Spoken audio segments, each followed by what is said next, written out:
Hello, CharterFolk. I am very excited about today's conversation. We are in a unbelievable moment in public education's history, as well as just charter movement history, CharterFolk evolution. We are going through a pandemic and a moment of challenge for educators that is just beyond anything that we've seen before. And while our world, I do believe, is coming through it in ways that are healthier and better and more intact than we're seeing in many other places in public education, it's absolutely true that we are facing a great challenge. And we need to find ways to get more oxygen into our rooms so that charter folk can just breathe more. And if we can make it through the difficult months that are in front of us, well, I think we have great reason for optimism that the days in front of us are going to be even more exciting and successful than the ones that we've had in the past. And so I thought it would be good to start a new series where I might be able to connect briefly, around 20 minutes, with people who I've come across during my time in the charter world who have always filled me with oxygen. And as I was thinking of the list of people, the first person I knew I wanted to talk to was Yvonne Chan.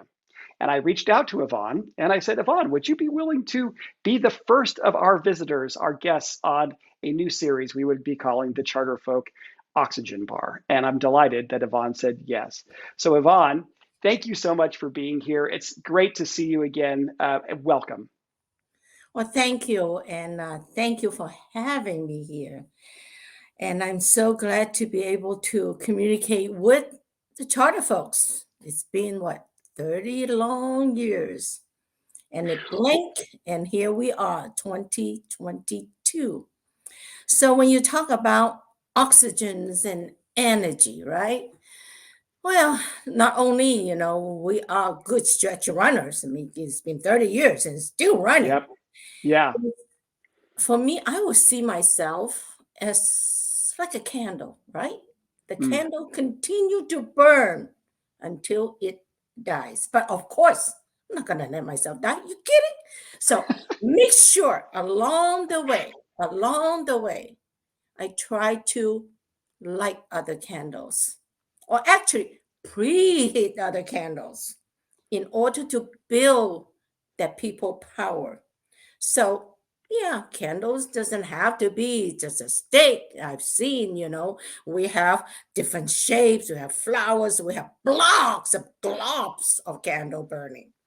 So it is important for us to come together to have the candle burning. And how do you burn that? How are you going to keep the light on? Is through innovation. See, Mm. charter is about innovation. We chose this path. Why do the same old, same old? We should have just stay in our own closet. So a charter licenses us to dream. And unfortunately, some of us are not using those tools, all the tools, with courage and confidence. So when we talk about innovation, now let's look back. Geez, 30 years ago. Yeah, people thought they were experiment. Oh my God. Here we are, still very strong, a lot of challenges, but we are still here. Right. Okay. So that innovation, I'm looking at in the very beginning. I mean, you remember that's Yep. Aspire, good old Don Shelby, a great mentor. I mean, he lit the candle and populated Absolutely. me and Joe Lucente, from Fenton. Sure. So those days, yeah, absolutely. In the beginning, we were just a little wiggling flame, zip, zip, zip, zip, but we're able to get equal funding Yeah. from Yep. Sacramento. Remember that? Yeah, Yeah. and Hmm. that was unfortunately all battle is about funding, and that's not good. That's not Yeah. good. So we Yep. are definitely the next phase, the next 10 years. You remember that we have all types of innovations. Right. Whether yeah, absolutely, whether some of us take on the span school. In fact, Right. some of us already, right, have the community school design. Come on, now they are doing community school design, right? 30 years later, we already thought about that, with Healthy Start and put the clinic on, and we did already the STEM, and we did all types of collaboration in PD. We did all of that. It's through the innovation that we get Yeah. excited, right? People Well, get excited. I remember coming to, because I think I was at Vaughn when it was still K through 6. I think you were serving about 600 kids, but I remember walking around the campus with you, and you were like, "Oh, we're going to go K-12, and we're going to build this health center, and we're going to like acquire these other properties in the neighborhood," and you were just this never ending just source of new ideas and energy. And I remember when I wanted to try to help convince people from Hooper Avenue to convert to charter school status. I mean, I think we put about 150 teachers and others on a bus to come and see you Yes. at Vaughn, and you in front of those 150 teachers. It was just one of the most electric moments of my life, and I think it was that way for those other 150 people too. What do you think it is in you, Yvonne? How is it that you have that level of energy? How is it that level of passion, and is that what is sustaining you through this, and then leads you to that kind of innovation that you're talking about? What is that inner flame for you, do you think? Well, because you said about all those dreams, right? I mean, dreams, again, like people said, if it's not implemented, it's just a dream, right? And you sleep on it for years. So I think what has happened is my dream become a lot of people's dreams, and then come together, small step, extending the school year, extended the school day, doing the like 21st century style with more individualized help. So being able to realize little dream, little bit of time, what is absolutely impossible will just take us a little bit longer. But whatever is difficult, we do it. We do it. We took over the food services. We went ahead and went for a whole year round, and not the busing type of year round. And then went ahead and took on First Five and Yep. starting have the preschool. And the main thing, though, is not just within Vaughan.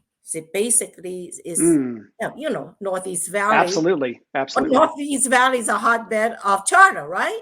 Right. And Right. that brought in the rest of the folks as a charter community and say, "Oh, it can be done." See, the thing is, it can't be done. It just can't be done. And absolutely fighting the facilities issue. Yeah, we were not allowed to own land. Remember that? Here's a question I have for you, Yvonne. It's like your metaphor is, hey, I'm a candle and I'm going to light others. And wait a second, if now we're a dozen candles, the amount of light that we can cast is larger, right? And hey, we can cast across the entire San Fernando Valley. We can cast across the entire state when you became a state board member. Now you're a board member at LACO. You're doing it across 1.4 million kids. But do you think our movement is doing as good a job as we could in terms of just lighting other candles so that we can share this load well? I mean, it seems like a moment of particular importance to share the load, right? To have more candles casting light. What's your thought about that? True. I've seen it. I've seen new leaders. If they feel themselves that only they can do it, that's not good. Okay.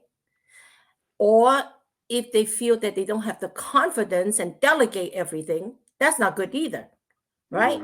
You have to be what we call a breakthrough leader. I don't mean the virus breakthrough. Okay. I'm talking about right, of course. Sure. When you breakthrough leader is you can kind of foresee some challenges where you yourself would take on some and show the others that it can be done, but then let go. You got to start gently let go, okay? Depending on, the people and the timing. So if you don't let go and let the others continue and let the candle burning, then you burn yourself out, okay? Now, look at me. Okay, look at me. Again. And also, this is the other thing. We do operation. At times, you got to settle down and say, look, let's look at policy. Okay? Policy within your own charter school, policy in your consortium that you can share. Right now, all kinds of COVID policy, right? Right. And some of us happen to be on the state board and on the LACO board. done. It wasn't that policy when we framed and passed Prop 39. Remember those days? Wasn't that an oh my God day? Yeah, oh my Yeah. God day, right? Right.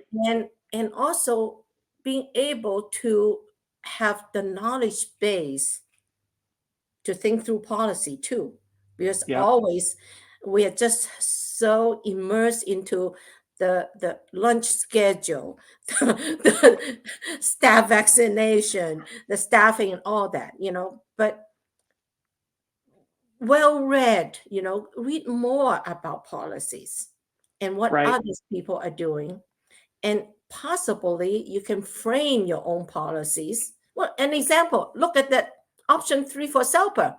We almost lost Sure. the whole thing, right? My God, only Yep. I said, okay, then we said we walk. But then somehow we convinced, and again, it is the Don Shelby, there was various one of us, and LA Unify, and even now, you're talking about when you start spreading those candles, guess what? Don't forget, not just charter folks. You spread those lighting candle in the districts, folks. Yep. Can Absolutely. They can be your best friend. And for me, I'm kind of, in the old day, you said that I'm always combating. No, I have not. I've mm, been very collaborative with the school district, very collaborative mm-hmm. with local, very collaborative with general public, because we are definitely need to be respected, that our thoughts count, that our Right. ideas, our innovation will spread. So therefore, so the innovation also have to populate into folks that's working in the district or working in non-charter world. So not just Right. us. Right. So therefore, really we have to look at operation policy, that how innovation that we have can embed it into all of these folks. Yeah. We can pick our battles at different times, and also we can pace our battles, and we can assess where we are. And it may very well be that we'd like to take something on. Maybe it's related to funding equity. Maybe it's related to special ed or facilities. But we can also work on that next year or next month. Is if what we require right now is greater collaboration with other educators, whatever it may be, that allows us to just nurture our own candles and those kinds of things. I Well, wonder, now, Yvonne. Oh, interestingly, go ahead, though, please. I do not see, after 30 years, okay, Yeah. that's 20 before with LA Unify, I don't see things as battle anymore. No, Ah, that's I'm interesting. sorry, because in public education, if we want to be successful, we really want to help kids, we cannot have winner losers, Mm-hmm. okay? Yep. And we cannot have right or left, okay? Democrat, Republican, what have you, okay? Charter, non-charter. We have to really seek common ground. Mm-hmm. And I think now with the COVID and 30 years anniversary, I believe there are definite opportunities for common grounds. Mm-hmm. Common grounds that we do need each other. And I don't mean to repeat what you said, okay? Yeah. I still use the word battle and war and all that, but I have to say that, okay, together we get the job done. Right. Maybe, No. 60, 40. But No, I completely agree with you. I think that there are some things where it is tension, and there still is, challenge and need to embrace conflict. But I also think that there are all sorts of other places where there are opportunities for us to work together. And if there was ever a time for us to be smart about taking advantage of every opportunity to work together, rather than over exert ourselves on unnecessary conflict or on conflict that we can perhaps defer, perhaps this is a moment to do that. Um, and you've just been one of these people, I think, that has done an amazing job of calculating when is the moment to push, and how do I have this opportunity to grow from 500 to 800 to 3,000. Is my right contribution within the charter school community? Is my right moment to go to the state board? Is it my right moment to go to LACO? You've just shown amazing smarts, and an overall dedication to all kids and to all schools that I think has been key to your overall impact. Yeah, I think we have to be respected not just by our peers, right? But by also general public. So how you really light the candle, again, mass this, enormous energy for the goods of kids and the community, you get the respect. And when you Right. get the respect, you enter into the policy world and they impact a whole lot more. But Yeah. again, this is, again, through very, deep thinking of how we can be creative to solve persistent problem. Right. Okay. And the achievement gap, and now is a learning loss. And I think during the 2 years of school closing, many of us have been very innovative. Right. And if Yeah. someone can compile some of the things that we have done, not only we maintain the service to the kids, and mental health and all, but also the trust of the community. See, what Yeah. it's doing for Yeah. us is the tremendous trust when the light goes off, when all of this wind blew, whatever it is, guess what? Our candle stand. That's right. Well, and if there's ever a moment for us to innovate, I think it's now. And we have so many we can't find enough teachers to do different roles. We can't find enough teachers assistants and these kinds of things. And so the future that we need to make is going to require us thinking about all sorts of problems in completely different ways.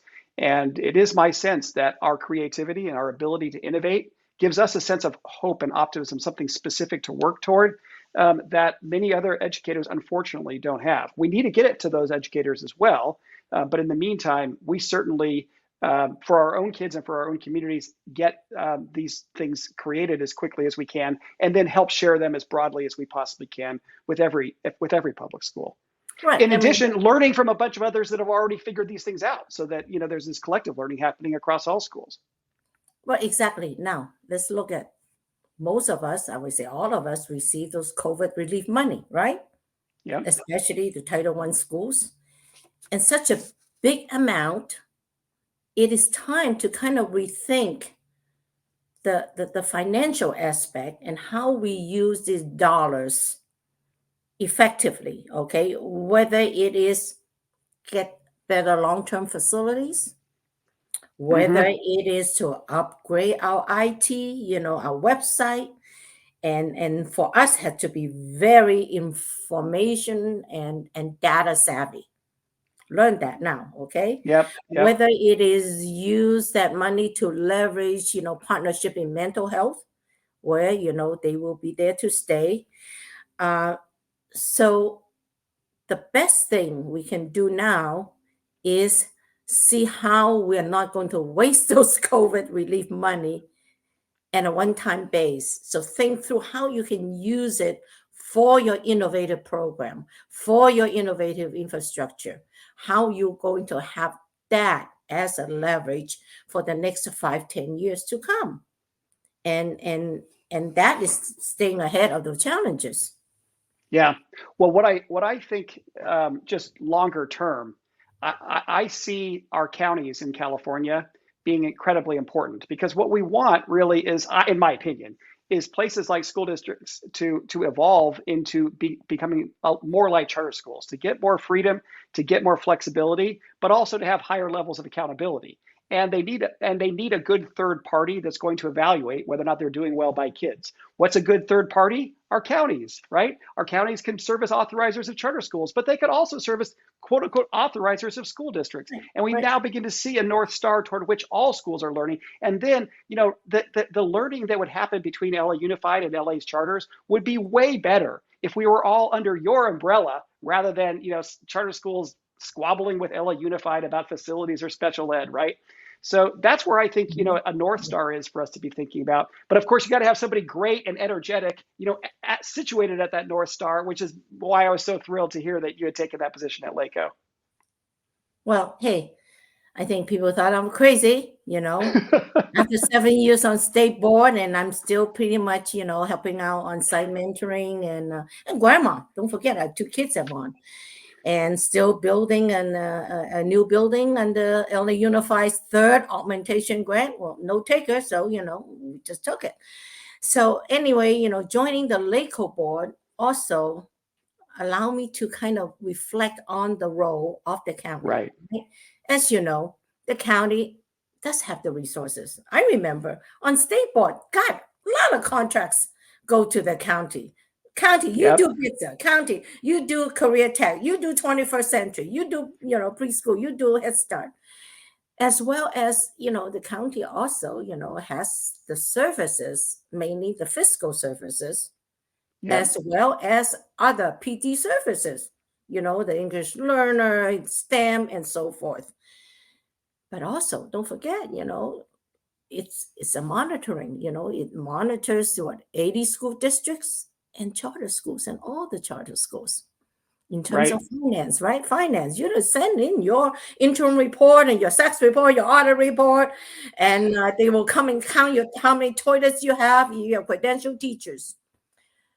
And of course, it authorizes charters. In Sure. LACO, LA, Los Angeles County, we have about 28, countywide, and those on appeal. And with the passage of AB 1505, it just may be more. It just may be more. So having myself, and other board members who much more understanding of charters will allow that open communication with the public, educate the public, also be able to kind of use our experience to ask the right questions and make sure that good charters get approved. Ones that need help get help. Those ones that are not good, close it down, right? Same,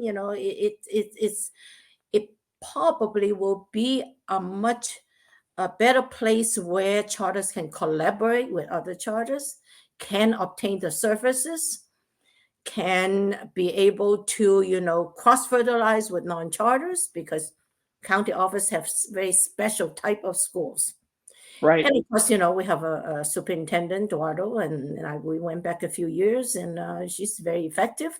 And we hope that there will be the equitable allocation of resources, as well as making sure that, charters all, be included. And I really look forward to this 4-year term. Yeah, it's not too crazy to do it. Well, Yvonne, I'll just wrap up with this last statement and then a last question. Let you share whatever you want to with the CharterFolk people. Yeah.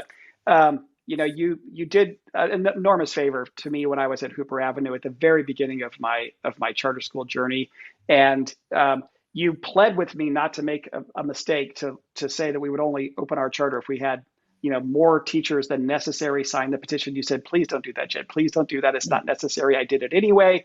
And it ended up costing me a great deal, such that charter could not happen. And I remember calling you afterwards, and I don't remember the exact words, but it was basically, buck up, young man. Your charter school story is not over yet, and you're going to do this new thing, but bring this experience with you. And within 5 years, I think it was 5 years, might have been 6 years, I was at High Tech High, bringing a statewide application for statewide charter application to you, right? Mm-hmm. And so you've just been one of these people that, not just for me, but for so many others, provided support, and then helped pick us up at different times and send us on our way. And it's just been this incredibly compelling leader and then person that's inspired folks. So I say thank you for having always done that. And I just wonder if there's any last message you might want to share with CharterFolk along those lines as we continue to stay in touch going forward through CharterFolk and your work at LACO.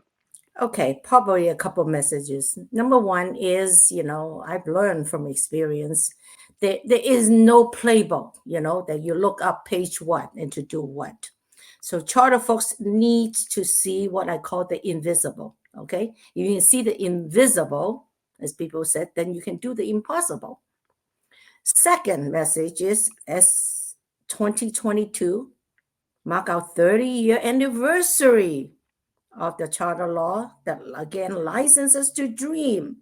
So let us all use the charter tools and the charter spirits, our sense of autonomy, the creativity, the confidence, and the courage to really break through what all the challenges now and innovate and be impactful, so we can really have these innovations that needed by millions of kids.